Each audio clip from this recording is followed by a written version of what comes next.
எவ்ளோ அழகா இருக்குல்ல இந்த இடம். இது எங்க இருக்கு தெரியுமா? இது பேர் என்னன்னு தெரியுமா? இது மணிப்பூர்ல தான் இருக்கு. இதுக்கு பேரு லோக்டாக் ஏரின்னு சொல்றாங்க. ரொம்ப வித்தியாசமான ஃபுண்டிஸ் என்று அழைக்கப்படக்கூடிய சதுப்பு நிலங்கள், காண கிடைக்காத அரிய பறவைகள், சுத்திலும் பார்த்தீங்கன்னா அழகிய காட்சிகள்னு சொல்லிட்டு இயற்கை அழகால நம்மள கட்டி போடக்கூடிய நன்னீர் ஏரி தான் இது. இந்த ஏரி ஏராளமான நீர்வாழ் தாவரங்கள், அதுபோக மற்ற விலங்குகளுடைய இயற்கையான வாழ்விடமா இருக்குது.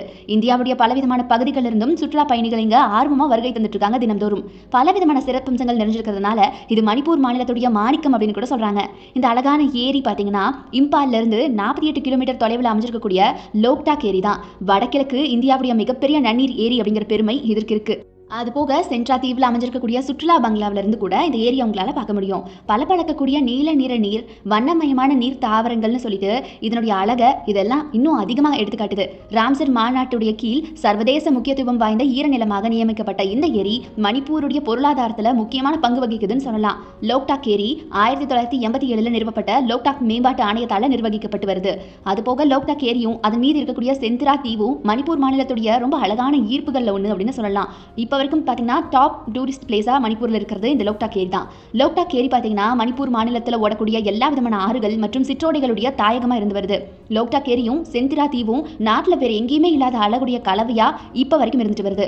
அங்க இருக்கக்கூடிய அழகான நீர், படகு பாதைகளுடைய தளம், சுற்றுப்புறத்துடைய பசுமை, செம்மஞ்சள் நிற சூரிய அஸ்தமனம், இது எல்லாமே நம்மளுடைய மனசை மயக்குமா.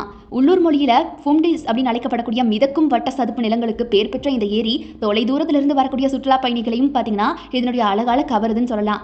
மண், கரிம பொருட்கள், அதுபோக தாவரங்களால் ஆன இந்த சதுப்பு நிலங்கள் கிட்டத்தட்ட தீவுகளை போலவே தோற்றமளிக்குமா. உலகத்துடைய மிதக்கும் ஒரே தேசிய பூங்காவான கெய்புல் லாம்ஜாவோ தேசிய பூங்காவும் கூட இந்த ஏரியில தான் அமைஞ்சிருக்கு அப்படின்னு சொல்றாங்க. இது மணிப்பூருடைய மாநில விலங்கான அழிந்து வரக்கூடிய புருவ கொம்பு மான் அல்லது சங்காய்களுடைய ஒரே புகலிடம்னு சொல்றாங்க. இது எல்லாத்தையும் உங்களால இங்க பார்க்க முடியும். அதுபோக ஏரியில சுமார் 230 வகையான நீர்வாழ் தாவரங்கள், 100 வகையான பறவைகள், குரைக்கும் மான், சாம்பார் மற்றும் இந்திய மலைப்பாம்பு போன்ற 400 வகையான விலங்கினங்களை உங்களால இங்க பார்க்க முடியும். லோக்டாக் பறவை ஆர்வலர்களுக்கு ஒரு காட்சி விருந்து இந்த இடத்துல கிடைக்குதுன்னு சொல்லலாம். அவங்க கருப்பு காத்தாடி, கிழக்கு இமாலயன் பைட் கிங்ஃபிஷர், வடக்கு மலை மைனா அண்ட் லெசர் ஈஸ்டர்ன் ஜங்கிள் காகம், பர்மிஸ் பைட் மைனா, லெசர் ஸ்கை லார்க்னு சொல்லிட்டு நிறைய இனங்களை இவங்களால இங்க பார்க்க முடியும். நீங்க பாத்தீங்கன்னா அதிகாலையிலேயே ஒரு பெரிய மீன்பிடி படகுல உங்களால படகு சவாரி செய்ய முடியும். இது ஒரு சிறந்த விஷயம்னு சொல்றாங்க. டூரிஸ்ட் எல்லாருமே இங்க போனா கண்டிப்பா படகு சவாரியில ஈடுபடுவாங்களா. அங்க சூரிய அஸ்தமனம் பாக்குறது அவ்வளோ ஸ்பெஷலான விஷயமா. ஸோ இதெல்லாத்தையும் மணிப்பூர்ல நீங்க லோக்டாக் ஏரிக்கு போனா மிஸ் பண்ணிடாதீங்க மக்களே.